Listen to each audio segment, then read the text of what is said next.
Hey guys, I'm doing a rare Wednesday video. It's Wednesday. It is Wednesday, yes. I'm actually off work tonight. Normally I wouldn't be because of the holiday. They gave us the work Wednesday off. So I spent the morning actually watching the part two of Masters of the Universe Revelations. And for those of you who remember my first part one video, I had some problems with it in terms of what they were doing with it and how they cliffhangered it and stuff like that. But I did like a lot of it too. There was some, but there was also a lot of things where Kevin Smith was, you know, shouting at the fans and things like that. But I went ahead and watched the rest of the 5 episodes, and I am here to say that I owe Kevin Smith an apology because thank you, thank you, thank you. That was much better. I think that's the thing. If they just released those all at once, everybody would have chilled the hell out, I think. No, yes, it still is a very Tila focus. It still is very. And by the way, spoilers for part two. So if you haven't watched it and you plan to watch it, then watch this later. But and they do focus on Evil Lynn a little bit, but there's still a lot of stuff with Prince Adam and stuff like that. And by the end, things. It's sort of like one of those situations where someone says, we're going to tear it apart a little bit and then bring it back together. And that's pretty much what Kevin Smith did. Now, there's definitely some Kevin Smith humor in there. One of the lines, it was so set up that Fisto was there. And he literally sees Skelegod, which is what Skeletor is. And he says, I'd like to fist that guy. I just started cracking up. I'm like, oh, Kevin Smith, you're such a stoner. That's such stoner humor. But, I mean, the joke is there. So, I mean, I don't blame him. I would have used it, too, probably. So, however, let me give a few criticisms here and there from the beginning here. Now, spoiler here, sorceress does die. Skelegod stabs her. She dies. Which, she was very old in the thing. It was pretty clear. I think it was pretty clear that she was going to pass on because it kind of tied into the story with what Tila had to go through. But we do a nice flashback scene. Get a little juice here. We do get a nice flashback scene between Duncan and the sorceress before she officially takes full sorceress power, where she's bound to Castle Grayskull pretty much for the rest of her life to protect Eternia. So there's a nice little moment there with baby Tila, which she gives kind of the mark of magic and stuff. And so it was nice. It was also nice to see them acknowledge the relationship between Duncan and the sorceress. Because in some iterations, he's just been like her stepdad, but I like that he was really basically her dad, essentially. So I don't know if they really confirmed it, but they had a relationship, clearly. He obviously loved the sorceress. So that was a nice moment. Also, let me just say, the opening with all the toys and all that they had in the first part, beautiful. It's so cool because you just see all the toys, you see this epic artwork and stuff like that. Beautiful opening. I absolutely like that. Animation, top of the line. That you can't say what you want about anything else. Story elements, animation is great. Like if you want to do a film like a thing for any kind of cartoon, get these people because they know how to freaking animate. So anyway. One thing happens, basically, Skeletor's all-powerful now. He wants to kill He-Man, but the sorceress gets him out of there. He kills sorceress. He locks up Man of Arms. We get to see a couple of his other henchmen, like Webster and a couple of the other ones. The crab guy, I forget what his name is. But we can see a couple of them, and I'm like, hey, a couple of times I'll be like, hey, that character. And then they basically go to this Mystic Mountain is kind of where it is. And basically they Fisto and Clamp Champ there, and they're kind of like trying to see who the hell these people are, and like there's Cringer, and there's a lot more use of Cringer too, which is cool. I'm like, yeah, voiced by Stephen Root, who's of course always awesome. My hands are going everywhere. So yeah, that was cool. And then he's like, hey, it's me, it's Prince Adam, I'm alive, it's cool. And we start to see Tila starting to develop those powers because she actually heals He-Man, Prince Adam's wound. And the King and the Queen are gone from the castle. And then Skeletor starts to make evil, like undead villagers into undead minions of his with these big ass goat heads and stuff like that. It was pretty cool animation. But it's like some kind of poison that's kind of like almost turning into almost like a mindless creature basically. And unfortunately, both Fisto and Clampjack get turned into these things because a little bit of it got on them. Which I was like, okay, they'll probably find a way to, get them back and stuff. No, they straight up kill them. They're just like, we have no choice, we have to kill them. I'm like, but Fisto and Clampchamp. Let me just say one criticism here. Like I said, I enjoy most of the rest of it, but I know you have the Andra character there, who is mildly annoying here and there. But I came to like her as the rest of the season went on. But early on, I'm like, you're just annoying. But she's fine by the end.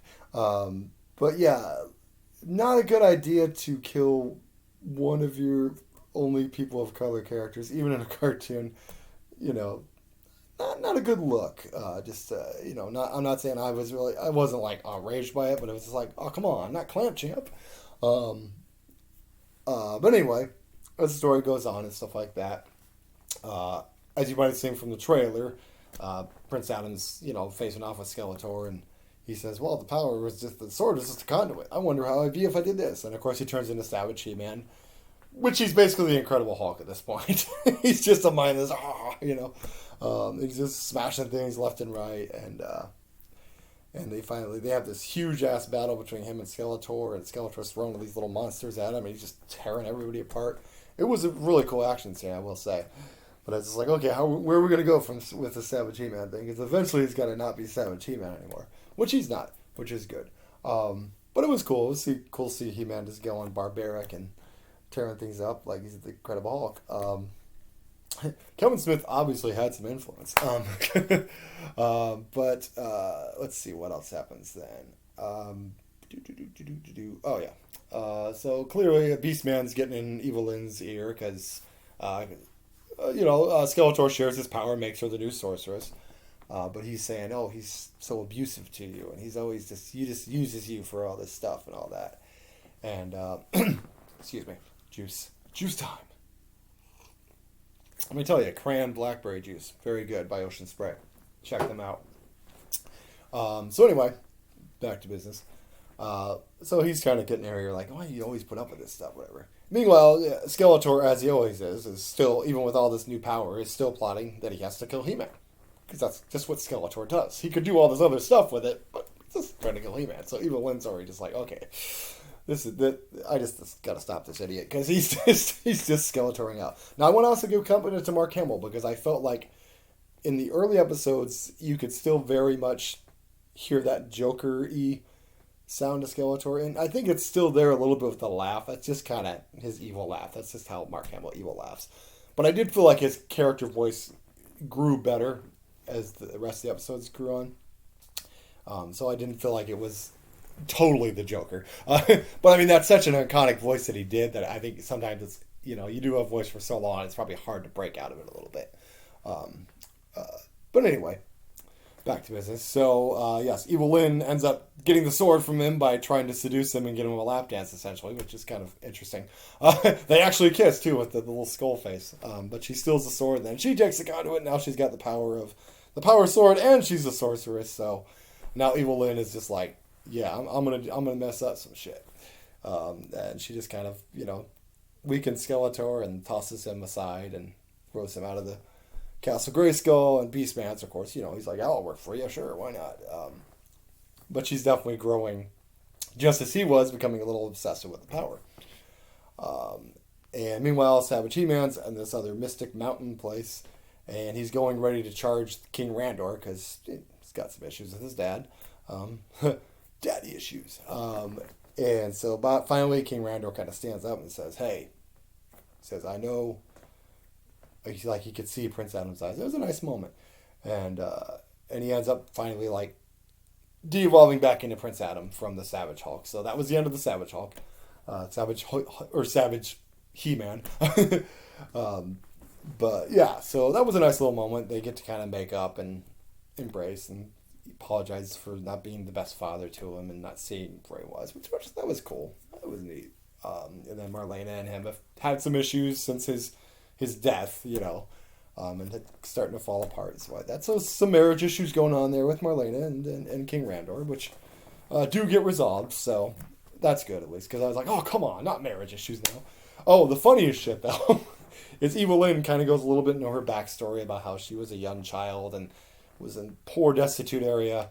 And it got to a point where her parents, you think when you're starting to hear this, you're like, oh, her parents tried to sell her, because sometimes poor people sell their kids to get some money. No, they actually tried to eat her. They literally were chasing her with a knife and fork, and she runs in the streets. I'm just like, what the fuck? Yes, Evil Lynn's parents tried to eat her. That's why she's evil, by God. Damn, her and her cannibalistic parents. But so that was like, okay, that's a choice. Not a bad choice, but it was just kind of weird. But Beastman's even starting to comment that Evil Lynn's starting to sound just like Skeletor with some of her evil plans. And then she ends up killing the Preternia, which was kind of the heaven for them. So all those characters you met in Preternia, whoosh, wiped out. I think she kills out some dinosaurs on another planet too. So freaking dinosaurs, they never get a break, do they? After the Clamptrap death, I'm like, can you stop killing people, Kevin Smith? And they did the Preternia thing. I'm like, and hey look, hey there's Mossman, and he's dead again. Like, why do you hate Mossman so much? You had Alan Oppenheimer, the original Skeletor, voicing him, and you didn't use him more. It's friggin' Mossman. I love Mossman. But anyway, so he's gone. Rest in peace, Mossman. We love you. Because I used to have his little action figure, and it was a little mossy. It was cool. I liked it. Such a dork, 43-year-old geek. But anyway, things go on. I said Evil Lynn's starting to gain her power. She's wiping things out, and they're trying to figure out how are we going to beat her. And so they finally decide. They're like, okay, we gotta, you gotta look into your sorceress powers and see if you can call everybody to help us fight Evil Lynn and her, evil powers and stuff. Because she's just gonna wipe everybody out and just kill everybody, because nothing matters, because she's had such a rotten life. So anyway, so that's what Tila's trying to do. She's trying to gain the confidence and trying to get a thing and reach to it. Man of Arms is starting to work his way to break out. There's this weird swamp creature, that slimy creature that helps him get out, I guess. And so basically the plan is that by the way, Skeletor comes to there and makes sort of like a plan with Prince Adam, which was an interesting scene. It was like the villain teaming up with the hero to try to take on the other villain. So Skeletor makes at least a partial face turn. The only other time he did this was in the She-Ra and He-Man Christmas special, when he's like, I don't like this feeling. And so that was a fun thing. So Skeletor sort of makes a face turn. And him and Prince Adam are finally together, for all of you who ship that. Just for a little bit. So they planned they were going to go in there and try to reason with Evil Lynn. And they got Panthro and they got Cringer there. Meanwhile, Andra and Tila break in. They start fighting some of the, Webster and all those guys. And then the cool moment, which I was like, okay, cool. They actually had that villain that was in the live-action movie, the guy that had the eye patch and the blades. They actually had him as one of the henchmen. I'm like, oh, that's cool. Because he was just a live-action character they put in the movie. So I was like, okay, that's kind of cool that he threw that in there. It's a nice little Easter egg there. I'm like, I know that character. And then they call a bunch of people, and then Buzz Off shows up. I'm like, yeah, the bee guy. I love that character. His name was Buzz Off. It's freaking awesome. I'm such a pun master. So that was cool. And then everybody starts to show up and starts fighting. Tila's starting to get, she ends up seeing the sorceress, and she's fighting. It's like, I don't know if I can do this. And sorceress telling him, if you do this, you have to give up all your relationships, all your friendships. You are bound to this sorceress thing. And so she goes into the water, and she starts to see all these powers and stuff like that. Meanwhile, they're trying to still reason with Evil Lynn and stuff like that. Evil Lynn's, threatening to kill He-Man. And then this little magic stuff starts showing up. And there's freaking Orko. Orko is back because she had summoned the dead. Well, Orko was dead, so Orko came back. And Orko ends up knocking the sword out of her hand. And it lands in He-Man's hand. And he does the moment. And he's back to He-Man. Thank God. So I was really happy with that moment. And then he ends up giving Skeletor his skeleton form back. And so they're fighting Evil Lyn and stuff like that. They're still trying to fight her, but she's still more powerful for them at this point because, like I said, she had the combined power, and she's already mastered a lot of it. And so Tila finally embraces kind of the sorceress thing, but she says, I'm going to be my own type of sorceress. I'm going to try to care for everybody, but I'm not going to be bound to this. I'm going to try to help everybody, but I'm still going to love everybody and be with the family that I have. Which is cool. I thought that's a nice change. So she's not just bound there. Well, now I'm stuck in this castle for the rest of my life. But you know what? My favorite thing about it is when she gets her full sorceress form and faced off with Evil Lyn, is she grew her hair back. No more of that stupid haircut, because I hate that haircut so much. And no offense to anybody out there that has that haircut. If it works for you, great. I just make it feels like if you were going to do this rebellious thing, I'm going to cut my hair, either like do the Furiosa thing with its like shaved head, or like Alien 3 it, or something like that. That's what you can, or just like cut the whole half off so you have short hair. What's this weird half thing? It just was weird. So she got her long hair back. Thank you for fixing that. So that was cool. And then He-Man's battling, and then of course Skeletor turns on him because that's just what Skeletor does. He's like, we must have one final battle. And Scareglow comes back too, so we got to have some more Tony Todd awesomeness, and Orko gets to kick his butt and stuff like that. So that was cool. And then finally they're having a battle, they're fighting, lots of good battling. Randor's getting in the action. Oh, one funny thing, I had to cringe at this a little bit, but I think it was Alicia Silverstone that was voicing Marlena, I believe. And I think King Randor was saying something about, I figured that this marriage was over, or something like that. And she literally says the words as if. I'm like, oh my god, dude, you are such a dork. We get it that the girlfriend Clueless is, it's just like, I was waiting for Sarah Michelle Gellar to make some Buffy reference or something from after that.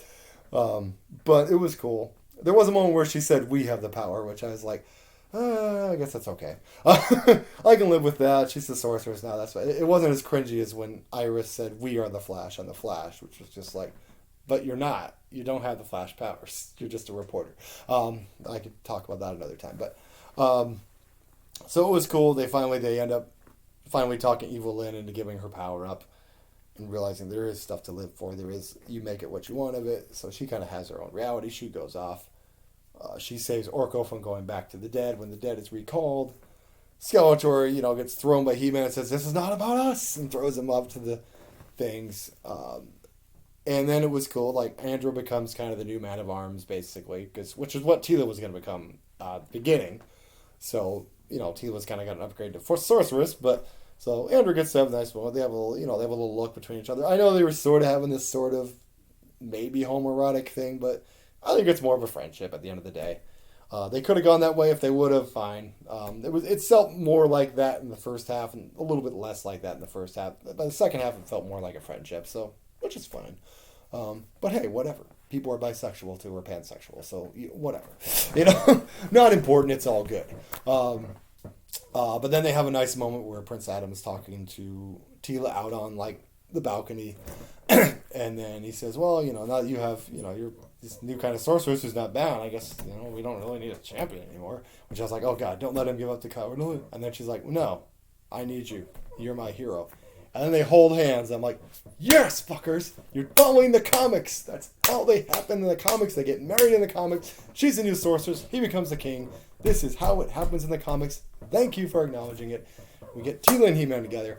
And then we get sort of what I would call sort of an after-credits thing. Sort of a Marvel thing. Skeletor goes to find, Trapjaw and Triclops, have been worshipping Motherboard, and turning people into robots. And he's just like, you worshiping some stupid motherboard? And he tries to shoot the motherboard with this thing. And then it comes alive into this big, thing. And then she basically feeds him, turns him almost, into a robot, essentially. So I guess Skeletor's going to have robot powers. So, thank you. And Kevin Smith, once again, I'm sorry for my rant a few months ago. I just needed to see the whole thing. You were right. I know it wasn't great to attack fans, but the people on there are bitching about it, oh, they just baited us. They baited us. No, if they had baited us, Andrew would have ended up with the power sword, or Tila would have ended up with the power sword, or somebody besides He-Man would end up with the power sword. But where we are, Prince Adam is there, and I think they did a good job of developing Prince Adam a little bit more, because you didn't see him that much in the cartoon. It was usually just, well, turn to He-Man now. I thought they had a lot of good moments with Prince Adam. You got to have more with Teela too, which I was annoyed at the first, but as I got her story more, it all made sense. It all tied into the sorceress stuff, which I'm like, that's cool. It's sad to see the sorceress go. Sad to see Mossman get killed again. Sad to see Clamp Champ and Fisto go out. I want redemption for them. But redemption for Clamp Champ and Fisto. I want to fist him, man. Anyway, okay, Fisto, keep it to yourself, buddy. Whatever you do in your spare time, Fisto. So yeah, no, I actually, if you were having some problems with the first half, watch the second half. They tie it up well together. Except that this part was really a lot of Teela's journey to being the sorceress and Evil Lynn kind of figuring out things for herself. So yeah, Skeletor and He-Man do take a little bit of a back seat, but it all comes together. We still get some good battles. We still get the constant back and forth between He-Man and Skeletor. And we got somewhere where Skeletor is going to go. And Motherboard looks like an interesting villain. Something new, tech against magic, you know. So yeah, if they do a season 2 of this, I'm on board. Let's see where we go. Because now that we've gotten Teela where she needs to be, I think it was someone said, like I said, break it down and put it back together. That's what they did. So anybody who's negative on this, well, you're just going to be negative because you're negative. I was only negative because I was scared of what they were, that everyone was rumored like, they're just going to kill He-Man off and then Teela will be, it's all about Teela. And it's just like, we don't need that, we have She-Ra. But at least with tech and magic, this also opens up the possibility, as my wife pointed out, of maybe She-Ra. It's like, yes, bring in She-Ra. Bring in She-Ra. That would be awesome. Especially this animation, I think they'd make her look great. And yeah, bring some of those characters in too. Why not? Let's do it. Let's do it. I don't know. I'm not sure exactly the rights and stuff like that. It has to be worked out or whatever. But hopefully they do. That'd be awesome to have She-Ra in there. And my wife would probably watch it too if I get She-Ra in there. So yes, definitely check it out. So I enjoyed that actually. After the first half, I was like, I hope he doesn't go this route, and then he didn't. And once I see that as a complete story, I can honestly say that I enjoyed it. So thank you, Kevin Smith. Thanks to all the voice cast. You all did a great job. It was cool to see Sarah Michelle Gellar in a good role again. The guy who did He-Man was pretty good. I enjoyed, Cringer, of course. He got to be Battle Cat. Oh, also Justice for Panthro, because Evil Lynn turned him to stone and then flutter him. Justice for Panthro. So yeah. One suggestion: stop killing so many characters next season. If you do another season, don't kill so many damn characters. There are people who like these characters. But yeah, it was cool to, like I said, there's a lot of Easter eggs, a lot of cool things of that character, I remember that character. And some characters I saw them and I'm like, I remember them, but I don't remember their name. I'm sure I had them as a toy at one point. But yeah, so overall, guys, definitely check it out.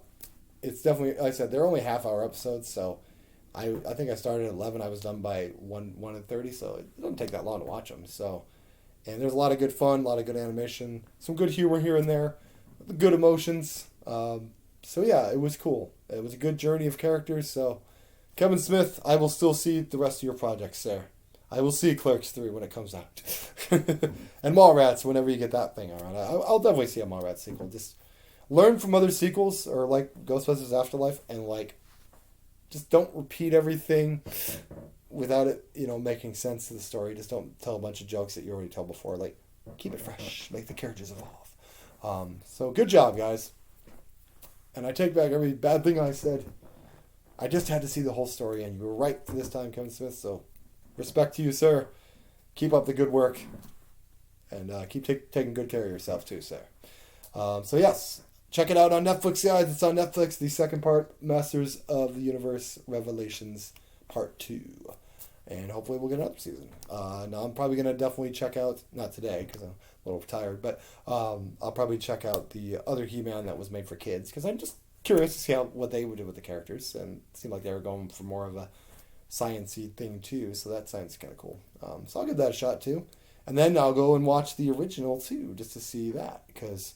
Like I said, I'm very inspired by this and the originals because I sort of want to make it like an outdoor theater show of from the classic episodes, I've talked about before. Just because I'm such a He-Man geek that I would just, I would just have a blast. But I've already, precast myself as Skeletor because I do not have the build for He-Man. And I don't have the ability or time or money to get on a Marvel diet to play He-Man. So I know friends who are in better shape than me, so I can just have one of them be He-Man, and I'll be Skeletor and just live it up. So that'll all be in work in progress, but I'll let you know if that ever happens, because that'd be cool once we get through this pandemic. I'm just rambling now. You can just click off at any point now. So anyway, guys, check it out on Netflix, and yeah, I guess Hawkeye's first few episodes are up too, so maybe I'll watch that too. I'm just going crazy on my day off. I'm highly caffeinated. That's why I'm so crazy. Anyway, thanks for watching, guys, and have a happy Thanksgiving.